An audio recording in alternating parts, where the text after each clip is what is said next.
Nesse vídeo você vai ver todas as informações sobre a ida dos magos para a Terra-média, sobre a permanência e destino final de todos eles. Apenas um mago permaneceu fiel aos seus propósitos em sua missão. Com certeza você sabe qual é, e por que todos os outros são considerados traidores.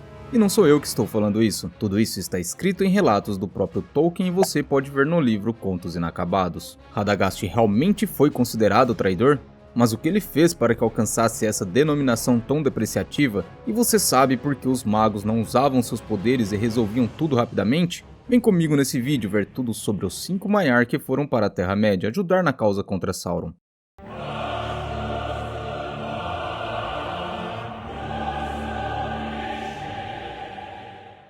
Também chamados de Istari, eles eram Maiar vindos de Valinor. Apesar deles serem seres angelicais, chegaram na Terra-média em forma de homens velhos, de aparência simples, mas vigorosos. Os magos foram enviados de Valinor para a Terra-média por volta do ano 1000 da Terceira Era, com o propósito de aconselhar e persuadir os homens e os elfos para o bem, e procurar unir no amor e na compreensão todos aqueles que Sauron, caso retornasse, tentasse dominar e corromper. Apenas Círdan, Elrond e Galadriel sabiam quem eles realmente eram e de onde vieram. Os magos foram proibidos de revelar seus propósitos e seus poderes. Também foram proibidos de dominar os elfos ou os homens, tanto pela força quanto pelo temor. E é por isso que Gandalf não usa seus poderes para resolver todos os problemas que aparecem em seu caminho. Exemplos claros sobre isso vemos em sua jornada com Bilbo Bolseiro e depois com a Sociedade do Anel. Ele simplesmente não usa seus poderes levianamente, usa apenas em momentos de extrema necessidade. E você sabe como os Valar decidiram quem deveria ir na missão contra Sauron? Em uma reunião dos Valar, resolveram que seriam enviados 3 emissários para a Terra-média. Porém não decidiram quem seria enviado, apenas que eles deveriam ser poderosos, não menos que Sauron, mas teriam que renunciar seus poderes e ir em forma de homem para tratar com igualdade e conquistar a confiança dos elfos e dos homens. Com isso eles estariam em risco, pois teriam suas sabedorias e conhecimentos obscurecidos, seriam confundidos com os temores da vida, pelas preocupações e exaustão provenientes da carne, embora seja dito que quando já estavam na Terra-média, tinham muitos poderes de mente e de mão, o que nos mostra que seus poderes foram muito diminuídos, e não retirados por completo. Após a decisão de que 3 deveriam ir para a Terra-média, apenas 2 se apresentaram. Saruman, enviado por Aule, pois ele era ajudante de Aule, assim como Sauron tinha sido seu ajudante no princípio dos tempos, e o outro a se apresentar foi Alatar, enviado por Orome. Então Manwë pediu a Gandalf para que ele fosse também, mas Gandalf disse que tinha medo de Sauron e que não era forte o suficiente. Porém, essa declaração de Gandalf serviu para que Manwë tivesse a certeza de que ele era realmente a escolha certa, e por isso ordenou que ele fosse na missão. Apesar de estar decidido quais os 3 iriam, Yavanna pediu para Saruman levar Radagast, e para agradar a esposa de Aule, ele concordou.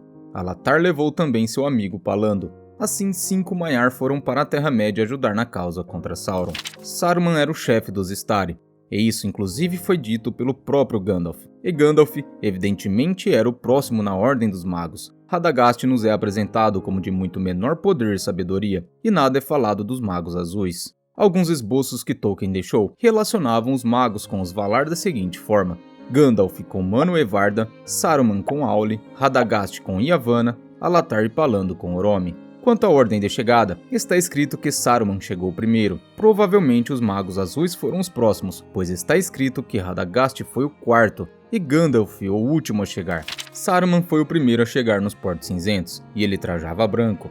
Apesar de Yavanna ter pedido a ele que levasse Radagast, ele chegou sozinho e nada é dito sobre isso. Apenas podemos observar uma sugestão na história em que é nítido o desprezo que Saruman tinha por Radagast, pois em uma de suas falas a Gandalf ele diz: Radagast, o castanho, riu-se Saruman, e não escondia mais seu desprezo. Radagast, o domador de aves, Radagast, o simplório, Radagast, o tolo. Como está escrito que ele não mais escondia seu desprezo, então está mais do que claro que Saruman sempre desprezou Radagast, e por isso provavelmente ele deu um jeito para que o castanho fosse depois e não precisasse suportar sua companhia. Pois bem, depois que Saruman chegou na Terra-média, chegaram os Magos Azuis, Alatar e Palando, trajados de azul do mar, e depois Radagast, trajado de castanho. Por último chegou Gandalf, o que parecia menos importante, menos alto de aspecto mais idoso, trajado de cinza e apoiado em um cajado.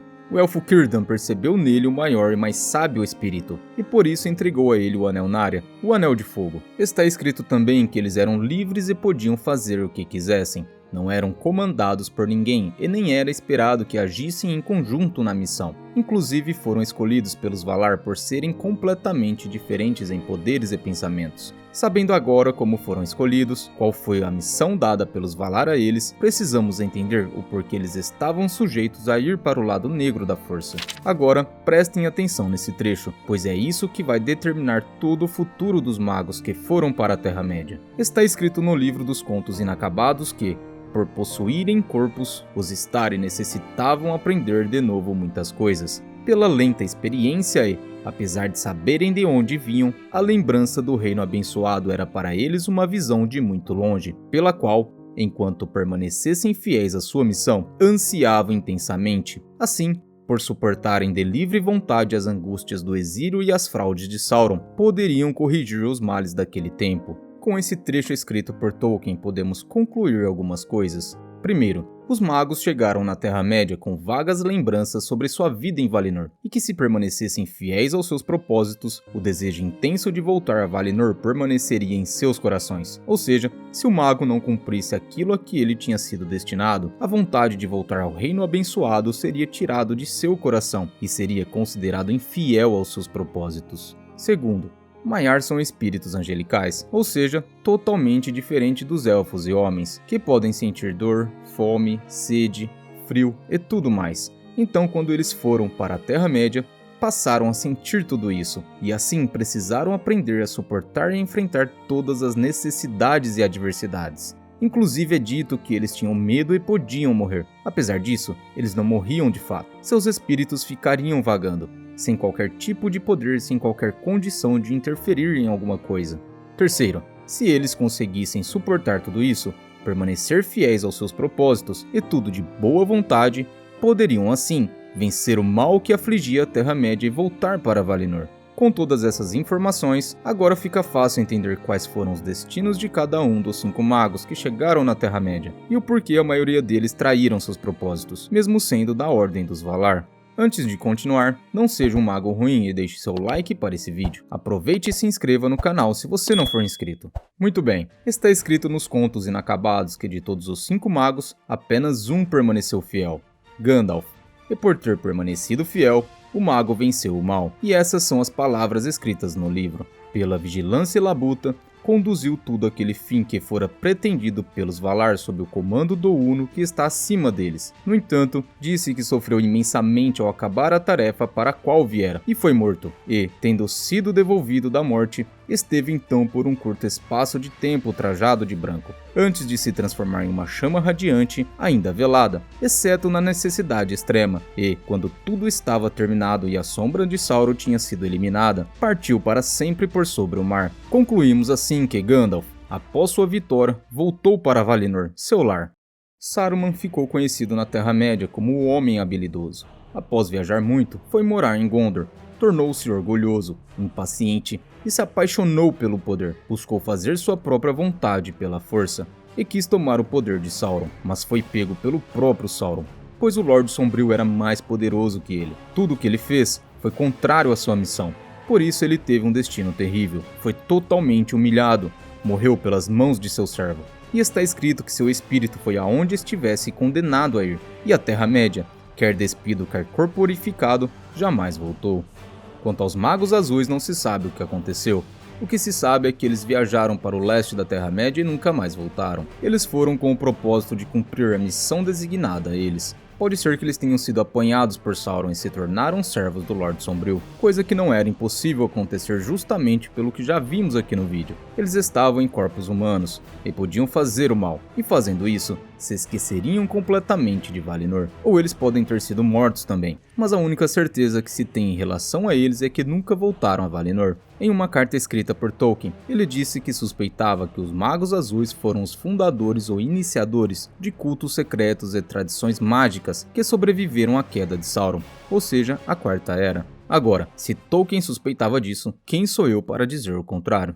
Já Radagast não permaneceu fiel à sua missão, pois apaixonou-se pelos muitos animais e aves que viviam na Terra-média, e abandonou os elfos e os homens para passar seus dias entre as criaturas selvagens. Embora ele não tenha permanecido fiel aos seus propósitos e abandonado a missão pela qual veio, não podemos considerá-lo um traidor de fato, pois ele foi nobre ao abdicar de sua divindade, de sua morada nas Terras Abençoadas, para viver na Terra-média, sofrer todos os males que o corpo humano sofre, e isso para cuidar dos animais e da terra. Não podemos nos esquecer também que ele odiava o mal, ajudou Gandalf a escapar de Isengard, enviando as águias para salvá-lo, e é notável que ele queria distância dos seres malignos que assolavam a Terra-média. Eu já me perguntei se Yavanna confiou a ele os cuidados de todas as criaturas da Terra-média, mas eu descartei isso, pois está escrito que Radagast se apaixonou pelos animais e aves que viviam na Terra-média e passou a cuidar deles. Ou seja, ele passou a amar as criaturas quando chegou e abdicou de voltar a Valinor para cuidar das criaturas. Provavelmente, se Yavanna tivesse confiado alguma coisa a ele, tudo estaria escrito de forma diferente. E isso, para mim, engrandece ainda mais Radagast, pois ele fez realmente por amor aos animais, e não por pedido de uma valia.